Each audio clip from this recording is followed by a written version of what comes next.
This episode of Let's Talk Natural Medicine is brought to you by BioGland MedLab, proud platinum partners of ATMS. Built on 50 plus years of healthcare experience and nutritional science, BioGland MedLab delivers practitioner-only formulas, trusted by practitioners, loved by families.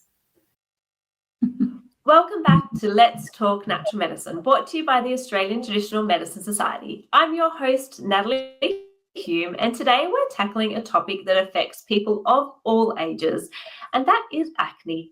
Did you know that acne affects up to 85% of people at some point in their lives? While it's often thought of as a teenage issue, it can also impact adults too, affecting self-esteem, quality of life. The good news is that natural approaches, especially herbal and nutritional therapies, can play a powerful role in supporting clear, healthy skin.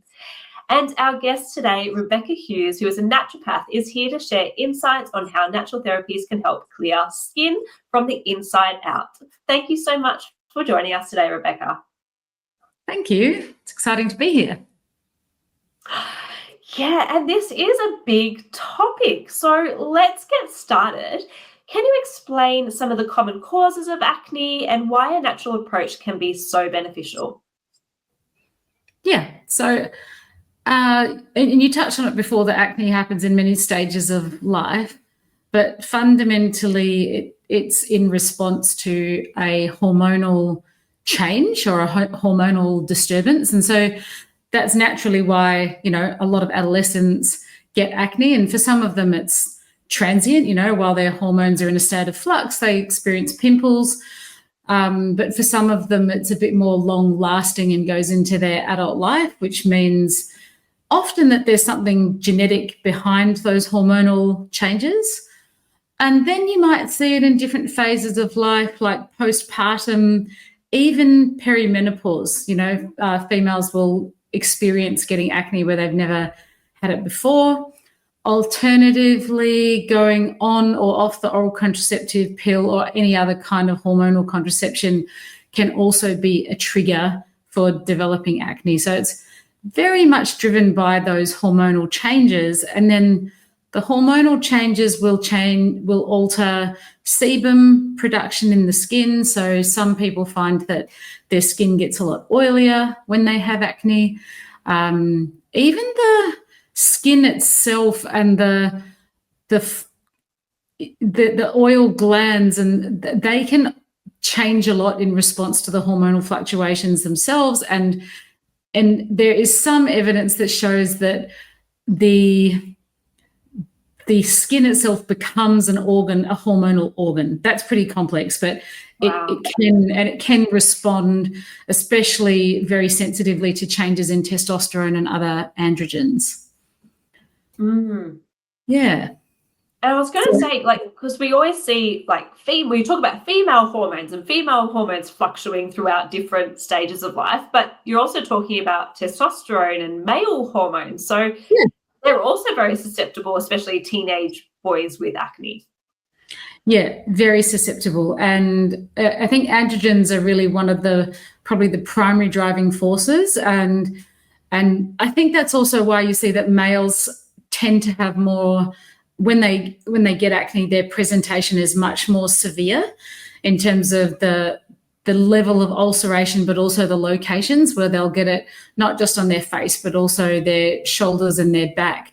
They tend to be more androgen-driven locations, but some females can experience rises in testosterone for various reasons. It might be polycystic ovarian syndrome. It might be post-pill androgenization, which happens for about often 3 months after ceasing the oral contraceptive pill.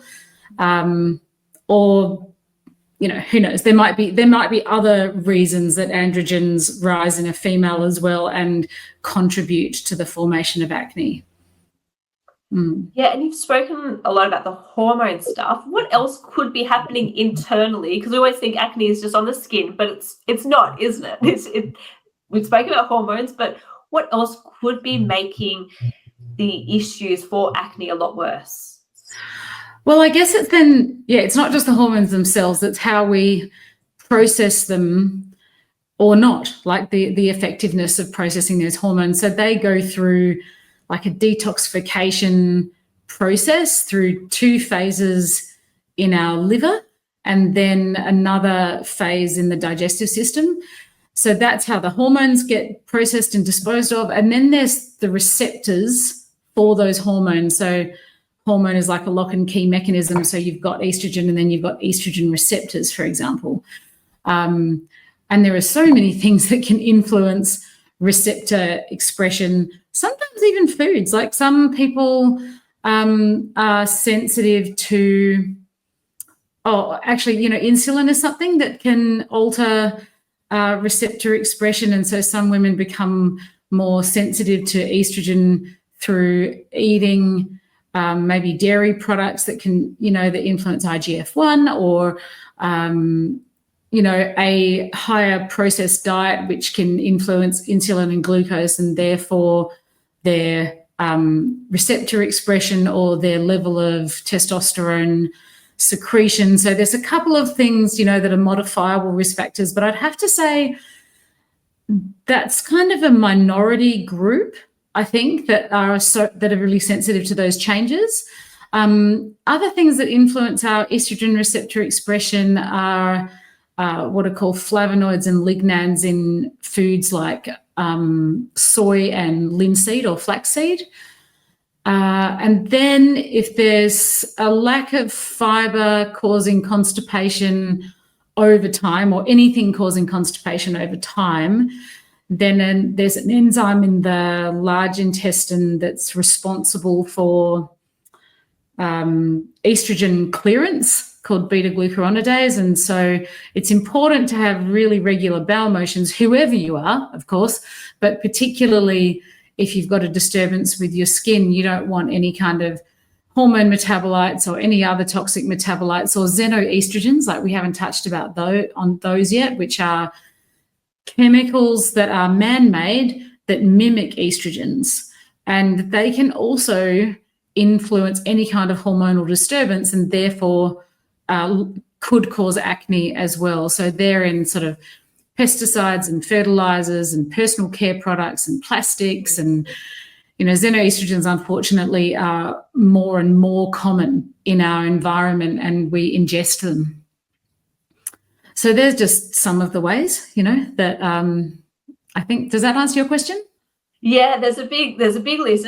Great, you talked about the gut and the liver and xenoestrogens. I think, as you said, it's a multi-faceted approach or reasons why, I guess. And do you find that, I guess, as well for adults, that their bacteria, so you spoke about constipation, and yes, doing regular bowel motions is important for everyone, but do you find that a lot of people with gut issues, maybe older as an adult, can then find they're getting a lot more acne as well, maybe because their bacteria in the gut has changed or something's going on?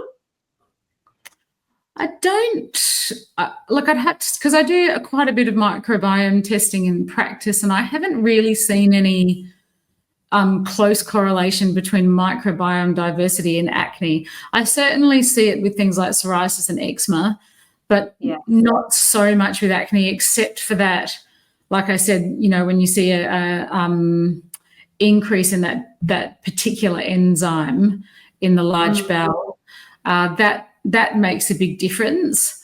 But fundamentally, I think a lot of it is kind of, there's a strong genetic component, and particularly when it comes to the testosterone and androgens, like I also see, having taken a lot of people's health history over time, is that, I ask a lot about family history, and for people who have that really persistent adult acne, you'll also see other trends in their families related to hormonal disturbances. So let's say they've got an issue with the way they're genetically set up to dispose of testosterone, in which case they typically form this metabolite called 5-alpha-DHT more, and that's more potent than testosterone itself.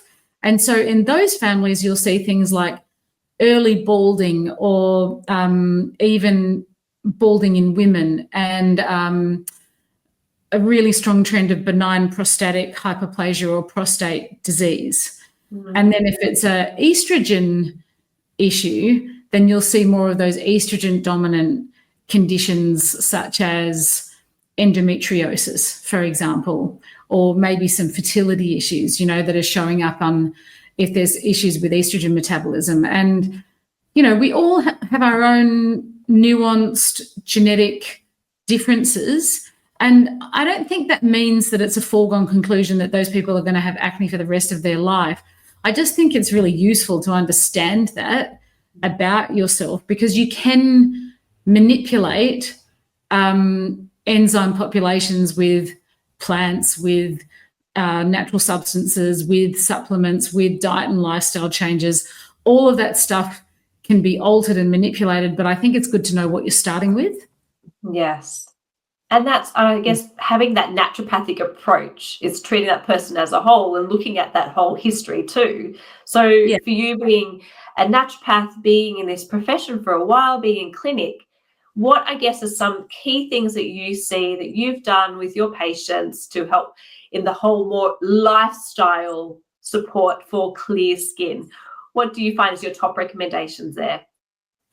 There's the top recommendation, which is, it sounds a little counterintuitive, is to try and manage stress, because stress is one of the biggest it's called the neuroendocrine system, the nerve hormonal system. So the more, with all of us, the more stressed we become, whatever the source of the stress, the more out of balance our hormones become. So if you're already dealing with, some kind of underlying hormonal disturbance, getting really stressed about it is probably going to be counterproductive. And I completely appreciate that that's a difficult thing to do, but it's certainly an important pillar in any treatment strategy. Like I spoke to before, maintaining healthy, regular, daily, complete bowel motions is a foundational principle in any sort of, care for the skin.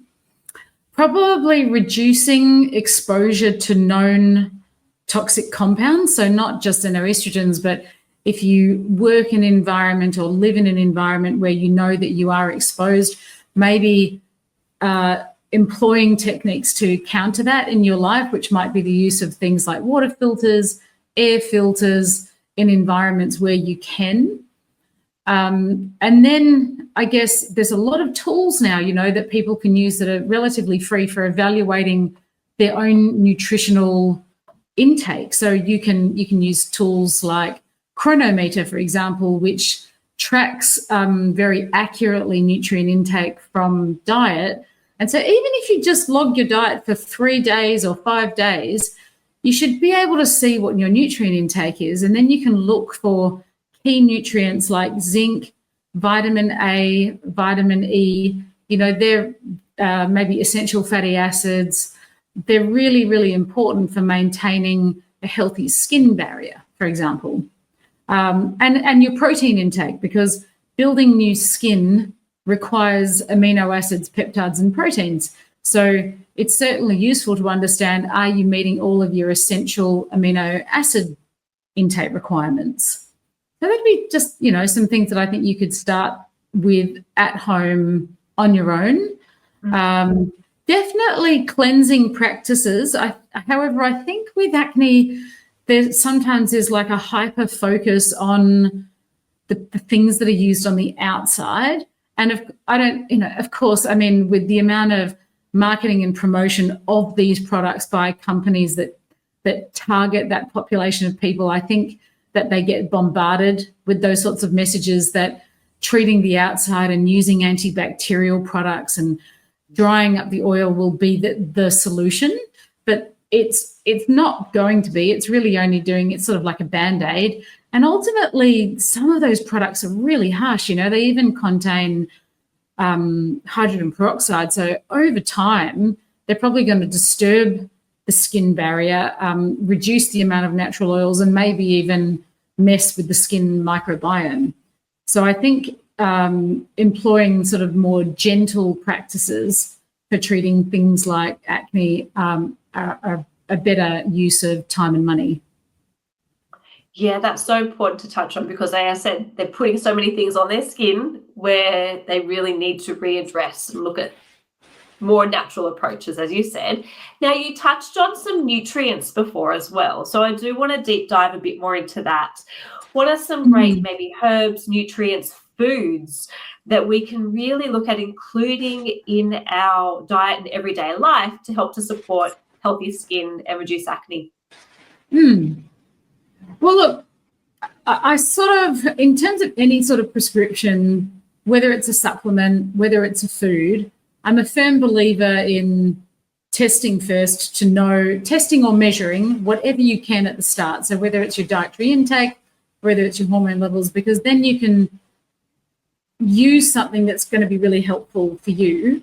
But in broad brushstrokes of around, if we were going to say, let's support healthy liver metabolism, foods that support healthy liver metabolism, especially phase 1, are anything from the brassica species. So that looks like broccoli, cauliflower, cabbage, rocket, mustard greens, radish. All of those will optimize estrogen detoxification. When it comes to phase 2, it's more things that support probably B vitamins and magnesium. So that can be anything across, nuts, seeds, legumes, vegetables. They're all going to support phase 2. Sometimes there can be some really nuanced genetic differences, though, because of the COMT enzyme in phase 2. So it's probably good to get that checked out. And there were some other, what did you say, foods? Oh, nutrients. So, and if there is an androgen issue, like if you know that elevated androgens, testosterones are a thing for you or your family, spearmint tea has some excellent clinical evidence. So having 2 strong cups of spearmint tea per day, and that's not peppermint, it has to be spearmint, have been known to reduce circulating androgens. Zinc as a nutrient helps to reduce circulating testosterone and androgens. And so, and sometimes you need a little bit more than the RDI to achieve those results, because it's not just that you're looking to make sure that you have adequate intake, you're looking to exert a therapeutic effect. So you might make sure you meet your RDI from your diet and then get an extra 15 to 20 milligrams through supplementation per day to have that therapeutic effect. Vitamin A, like naturally occurring vitamin A, either as beta carotenes or as vitamin A from animal products, is also really helpful in attending to the skin barrier and helps it heal faster. That's quite different from the prescribed roaccutane compounds or prescribed retinol for the skin. It's not nearly as potent, not nearly as strong. It's still going to it's going to be beneficial, but it's without the harmful side effects of those prescription medications. Vitamin E also helps, it's a good antioxidant along with vitamin C to help reduce the oxidative stress of the chronic inflammation that can arise as a result of acne. There's some good places to start, I think. And also flaxseed helps. 2 tablespoons of flaxseed, which is also called linseed, per day can also help induce, well, it's got a twofold effect. It's really great for your digestive system. The bacteria in the large bowel love it, and it'll help with that healthy metabolism of estrogens in the bowel and produce the healthy bowel motions. And it also shifts that phase 1 metabolism in the liver of estrogen detoxification. So that's a great food for people who are looking at, maybe some hormonally driven acne disturbances. Great. That's an amazing list. Thanks for sharing that. And we're going to move on to our fact and fiction section. So I'm going to share a common, maybe a disbelief, or maybe it is fact, and I would like you to let us know if it is fact or fiction. So only people who eat sugary foods, processed foods, they're the only ones that get acne.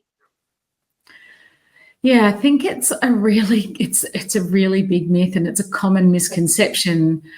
that it causes acne. And I also feel like it's quite an unfair generalization, and it's sort of, in a way, it's sort of shaming people who have acne, saying, you know, they've got bad acne because they eat a terrible diet, or because they've got, you know, the other myth is about bacteria causing acne. And then that is another sort of shameful message of that people who have acne have poor hygiene habits, you know, that's they've got dirty skin, so that's why they have acne. But going back to the sugar and processed food, you know, idea is that if that really were the case, there'd be so many more people with acne, right? Because let's face it, like, a lot of people eat high sugar processed food diets and they don't have acne. And so it's not caused by that. And look, it probably doesn't help. But I think one of the things that I've noticed with my patients who have acne is that they sort of the pendulum has swung a little bit too far, and that they have become hyper vigilant about their diets and, you know, not giving themselves any room to move, and that everything has to be clean and low processed and low sugar and low fat. And then there's this stress that becomes apparent around their diet because they think their diet is causing their skin issues. Now, yes, of course, it's good to, but I think it's also useful in life to always bring that, you know, employ that 80-20 rule of, like, be good 80% of the time, and the other 20% of the time, cut yourself some slack, like, be human about it. And like I said earlier, that if your acne is associated with a metabolic disturbance like polycystic ovarian syndrome, metabolic syndrome, some kind of insulin glucose disturbance, then you might be the kind of person who has to be a little bit more focused on reducing refined carbohydrates. You know, that's probably going to help you. And if you're in that category, then you might be influenced by the hormone IGF-1 in dairy products. You might notice that about yourself, but I'd say that's, like I said, quite a small segment of the population with acne, but it's worth doing it as an experiment. And that's the thing about dietary experiments, is that you kind of have to apply yourself to them for enough time to work out whether it's actually influencing you or not. So if you want to find out if sugar or dairy is an aggravating influence, then try it for 4 weeks and just implement it properly for 4 weeks. And if it makes a difference, great, keep doing it. And if it makes no difference, then you can kind of put that aside as a theory of what's contributing to your acne. And there's heaps of great evidence and guidance online about how to do a low glycemic index diet. And then, just with about bacteria, I have a similar opinion about that, is that we all have propionum acnes on our skin. And if that were the thing that really caused acne, then again, we'd all have it. But I think obviously there is a set of circumstances in some people with acne that, because of the excess sebum or oil production, it creates a nice environment for the propionum acnes to multiply, and especially if they become blocked follicles which form cysts, then that's kind of a lesion, and so the acne is hanging out in that lesion. But targeting that alone will only get so far in terms of results. And that's what most people notice when they start taking the antibiotics, is that they get a little honeymoon period where their acne gets a bit better and the inflammation goes down, because it's the acne that causes the redness and the inflammation, the bacteria. But then if they stop taking the antibiotics, it all comes right back again.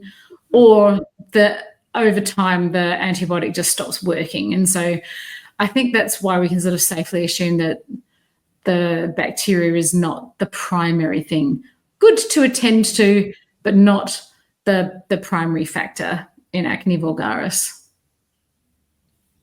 Well, thank you. It seems like it's just such a multifaceted approach, and I loved deep diving into hormones and skin health, gut health. So thank you so much, Rebecca, for joining us today and sharing your knowledge for natural acne management.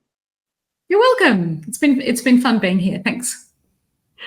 And thank you to our listeners for joining us on this episode of Let's Talk Natural Medicine. To find an accredited practitioner, visit atms.com.au and click on Find a Practitioner. While you're there, please sign up to our Friends of Natural Medicine newsletter so you can keep up with skin tips, natural remedies, and healthy recipes as well.